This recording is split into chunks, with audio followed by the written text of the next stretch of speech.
नमस्कार साथियों।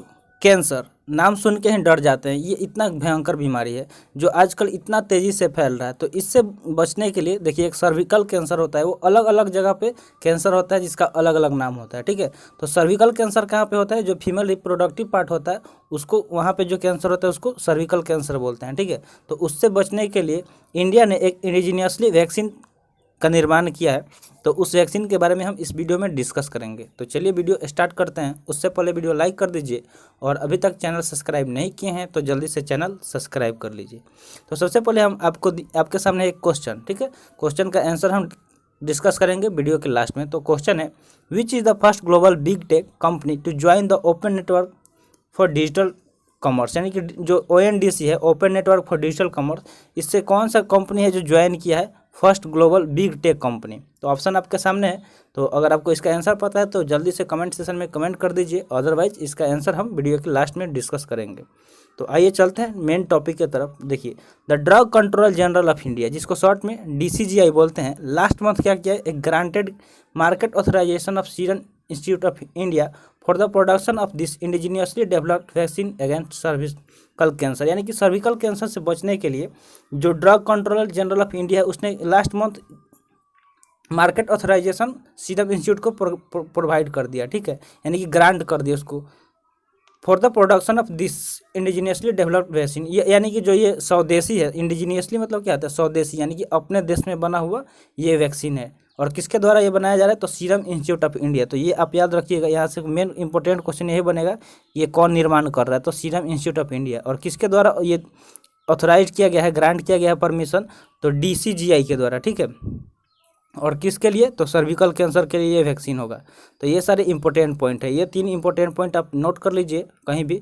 और अब देखते हैं नेक्स्ट पॉइंट। तो देखिए, it will be the first quadrilateral human papilloma virus vaccine, यानी इन इंडिया। ये भारत का पहला जो क्वाड्रीवायलेंट ह्यूमन पेपिलोमा वायरस है वैक्सीन होगा। ठीक है, टू प्रिवेंट सर्विकल कैंसर, यानी कि सर्विकल कैंसर से बचाने के लिए इसको डेवलप किया गया। तो मेन पॉइंट तो यही है कि ये किसके लिए डेवलप किया गया? तो जो सर्विकल कैंसर होता है, सर्विकल कैंसर क्या होता है? तो ये जो फीमेल रिप्रोडक्टिव सिस्टम होता है वहाँ पे जो कैंसर होता है उसको सर्विकल कैंसर बोलते हैं। ठीक है, तो अब देखते हैं नेक्स्ट पॉइंट। नेक्स्ट पॉइंट है, after the launch of this vaccine, यानी कि जब इसका लॉन्च कर दिया गया इस वैक्सीन को, the government will soon run a national immunisation programme for the girl in age group of 19 to 14 years, यानी कि जो भी लड़कियां 9 साल से 14 साल की हैं उनके लिए एक प्रोग्राम चलाया जाएगा गवर्नमेंट द्वारा, जिसमें क्या होगा? नेशनल इम्यूनाइजेशन, यानी कि इम्यूनाइज किया जाएगा। इम्यूनिटी मतलब उनको स्ट्रॉन्ग करने के लिए वैक्सीनेशन प्रोग्राम चलाया जाएगा गवर्नमेंट द्वारा। ठीक है, बहुत जल्द ही ऐसा होगा, जैसे मतलब ऐसा बताया गया है जैसे ही ये लॉन्च किया गया वैक्सीन उसके बाद से। तो देखिए, इन 85% to 90% of cervical cancer cases, जो देखिए अगर सर्विकल कैंसर की बात करें तो 85 से 90% उसमें देखिए क्या होता है? It has been seen that the cancer used to grow in the absence of a vaccine, यानी कि वैक्सीन के वजह से ही, वैक्सीन के कमी की वजह से ही कैंसर क्या होता है? ज़्यादातर देखा जाता है। But now it will not happen, लेकिन अब ये ऐसा नहीं होगा। If we give this vaccine to young children and daughters in advance, यदि जब हम जो भी यंग चिल्ड्रेन हैं, यानी कि जो बच्चे बड़े हो रहे हैं या जो लड़कियां हैं, मतलब वो उनको एडवांस में अगर ये हम वैक्सीन दे देंगे तो then they will be safe from infection, और इससे क्या होगा कि वो इन्फेक्शन से सुरक्षित रहेंगे। And it is possible that they may not gate cervical cancer after 30 years, यानी कि मैक्सिमम जब देखते होंगे कि आसपास की ज़्यादा औरतों को ही ये कैंसर होता है। ठीक है, तो मतलब आसपास की जो औरत, वो जो 30 ईयर के बाद, मतलब जो 30 साल होता है उनका एज जैसे ही 30 साल से ज़्यादा होता है तो ये केस देखने को मिलता है। तो जब वो लड़कियां 30 साल के बाद, मतलब 30 साल क्रॉस करेंगी तो वो इस चीज़ से इन्फेक्टेड नहीं होगी, इसलिए ये प्रोग्राम भी चलाया जाएगा। ठीक है, गवर्नमेंट ऑफ इंडिया द्वारा। तो अब देखते हैं सर्विकल कैंसर इन इंडिया, इसके बारे में कि ये सर्विकल कैंसर इंडिया में कैसे फैल रहा है, ये सारे चीज़ें। तो देखिए, जो cervical cancer is the second most common cancer among women in India even though it is preventable. देखिए, जैसा कि हम जानते हैं ये प्रिवेंटेबल है, यानी इससे हम बच सकते हैं, फिर भी ये क्या है? सेकेंड मोस्ट कॉमन कैंसर है, यानी कि कैंसर का अलग अलग टाइप है जैसा कि हमने आपको बताया। तो ये उसमें सबसे कॉमन है। ठीक है, सेकेंड, और ये वुमेन में होने वाली, और ये पता है कि प्रिवेंटेबल है, इससे हम बच सकते हैं। This cancer is commonly diagnosed among women aged 15 to 44 years of age. और ये मतलब ज़्यादातर कॉमनली किस एज के ग्रुप में लाइज करता है, तो 15 से जो 44 साल के बीच में जो लेडीज़ होती है उनको ये कैंसर होता है। According to Globocan 2022 cervical cancer stood at 9.4% of all cancer. यानी कि अगर सारे कैंसर को बात करें, अलग अलग कैंसर होता है, ठीक है, तो सारे कैंसर में अगर सिर्फ सर्विकल कैंसर की बात करें तो ये 9.4% कवर करता है, ठीक है।